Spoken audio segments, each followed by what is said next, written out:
उद्धव ठाकरे यांनी प्रशांत जगताप यांना फोन केलाय। प्रशांत जगतापांच्या निकटवर्तीयांनी या संदर्भातली माहिती दिली आहे। रात्री उशिरा या दोन नेत्यांमध्ये 9 मिनिटं चर्चा झाल्याची माहिती आहे। शिवसेनेत या तुमचा योग्य सन्मान राखू अशी ऑफर उद्धव ठाकरेंनी प्रशांत जगताप यांना दिल्याची चर्चा आहे।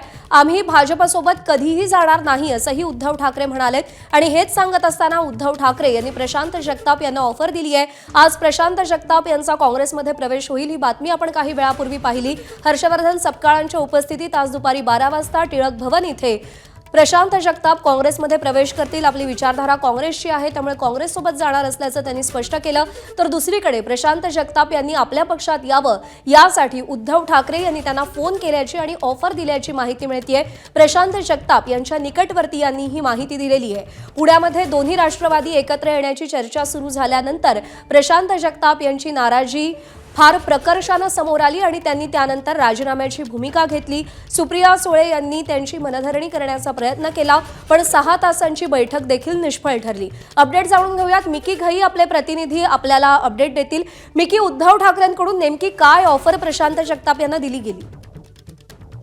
बघितलं तर प्रशांत जगताप यांनी राष्ट्रवादी काँग्रेस शरद पवार गटाला राजीनामा दिल्यानंतर आता अनेक पक्ष त्यांना ऑफर देत आहेत। काल रात्री स्वतः प्रशांत जगताप यांना उद्धव ठाकरेंचा फोन आला होता। अपडेट जाणून घेतोय, थोडंसं थांबवतोय। स्वतः प्रशांत जगताप आपल्या सोबत आहेत। प्रशांत जगतापजी, काल उद्धव ठाकरे आणि आपली फोनवरून चर्चा झाल्याचं कळतंय, नेमकं काय म्हणाले ते, काय ऑफर दिली तुम्हाला?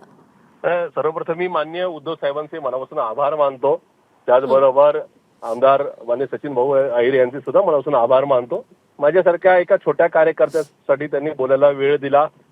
त्याबरोबर या ठिकाणी तुमचा भाजप बरोबरचा जो लढा आहे या लढ्यासाठी निश्चित या ठिकाणी आमच्या शुभेच्छा आहेत अशा प्रकारच्या भावना व्यक्त केल्या।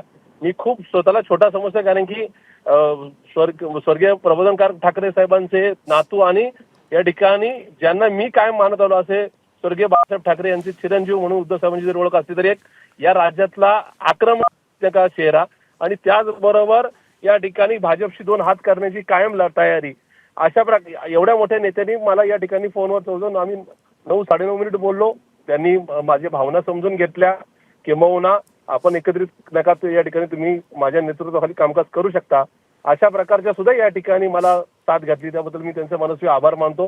एक नक्की आहे की मी भाजप किंवा आता राज्यात ज्या महायुतीमुळे या राज्याचं वाटोळ झालंय त्या तिन्ही पक्षांमध्ये कुठे जाणार नाही। आज मी माझ्या राजकीय जीवनाचा योग्य तो निर्णय नक्की घेईल पण मी माननीय उद्धव साहेबांचा कायम ऋणी राहील की ज्यांनी माझ्यासारख्या कार्यकर्त्याची योग्यता समजली। त्याच्यामुळे पुढच्या 2 ते 3 तासामध्ये माझा योग्य तो निर्णय नक्की होईल।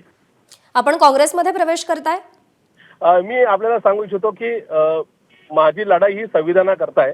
माझी लढाई ही पुरोगामी चळवळी करताय। ती कुठल्या एका पक्ष किंवा नेता किंवा एखाद्या व्यक्तीच्या विरोधातली नाही। त्याच्यामुळे आज जे भाजप सरकारला आव्हान देऊ शकतात, जे महायुती सरकारला आव्हान देऊ शकतात अशा पक्षाची निवड मी नक्की करेन। आपण असं म्हणालात की भाजप विरोधात जे ठामपणे उभे राहतील त्या पक्षाची निवड मी करेन। गेल्या काही दिवसातल्या घडामोडी पाहिल्या तर काँग्रेस भाजपशी लढा देतच आहे पण त्याहून जास्त कडवा लढा हा ठाकरेंच्या शिवसेनेचा आहे। मग ती वाट तुम्ही का पकडत नाही आहात? म्हणून सांगतो की आज आता बघा या आताच्या वेळेला पुढच्या 2-3 तासांमध्ये मला जो निर्णय घ्यावा लागेल आणि म्हणून मी सांगितलं की एक भाजपचा कडवा विरोधक म्हणून आज उद्धव साहेबांची ओळख या राज्यामध्ये आणि देशामध्ये आहे। कारण की त्यांचा पक्ष, त्यांचं चिन्ह, त्यांनी तयार केलेले कार्यकर्ते भाजपने ज्या पद्धतीने पळवले आणि त्यांच्याच विरोधात उभे केले अशा परिस्थितीमध्ये खचून न जाता या ठिकाणी कॉम्प्रोमाइजिंग मूड मध्ये न जाता त्या ठिकाणी ज्या पद्धतीने उद्धव साहेब लढतायत ही सुद्धा उल्लेखनीय बाब आहे। त्याच्यामुळे एवढं होत असताना ज्यांच्याकडे एवढा जनमताचा रेटा आहे अशा नेत्यांनी माझ्यासाठी फोनवर 9-9.5 मिनिट वेळ देणं हा माझ्या आयुष्यातली खूप नाही का या ठिकाणी कायमस्वरूपीची आठवण आहे। शेवटी मी पुढच्या 2-3 तासामध्ये कुठल्या पक्षात जाईल ही बाब वेगळी पण त्याच्या पलीकडं आपल्यासारख्या कार्यकर्त्याला मी खूप छोटा कार्यकर्ता आहे। माझी पात्रता आहे का नाही मला माहिती नाही पण माझ्यासारख्या कार्यकर्त्यासाठी पण वेळ देणं, माझ्याशी चर्चा करून या ठिकाणी तुम्ही माझ्या नेतृत्वाखाली कामकाज करू शकता, पुण्याच्या भल्यासाठी रक्षणासाठी तुम्ही या ठिकाणी आम्ही तुमच्या पाठीशी उभं राहू अशा प्रकारच्या सदिच्छा व्यक्त करणे हा सुद्धा माझ्या आयुष्यातला गौरव आहे असं माझ्यासारख्याला वाटतं। एक शेवटचा प्रश्न विचारते. तुम्ही असं म्हणालात की तुमची विचारधारा काँग्रेसची आहे आणि काँग्रेसनं ठाकरे बंधूंच्या युतीला विरोध केलाय, मनसेच्या सोबत येण्याला विरोध केलेला आहे.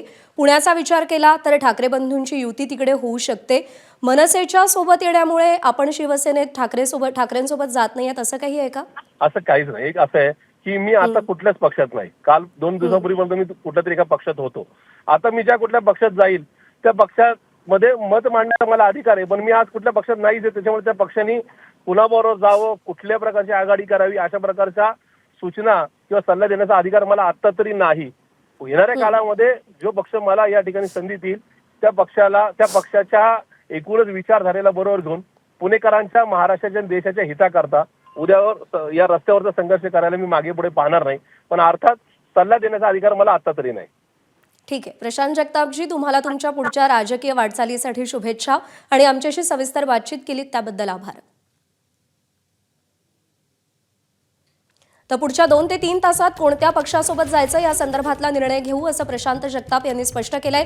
प्रशांत जगताप काँग्रेससोबत जाणार की ठाकरेंच्या शिवसेनेसोबत जाणार हे अजूनही स्पष्ट झालेलं नाही, पण उद्धव ठाकरेंनी प्रशांत जगताप यांना फोन केल्याच्या वृत्ताला त्यांनी स्वतः दुजोरा दिलाय आणि महाराष्ट्रातल्या एवढ्या मोठ्या नेत्यांना आपला विचार केला आणि आपल्याला ऑफर दिली, ही आपल्यासाठी लाईफ टाईम मुवमेंट असल्याचं प्रशांत जगताप यांनी सांगितलेलं आहे. एबीपी माझा, उघडा डोळे बघा नीट.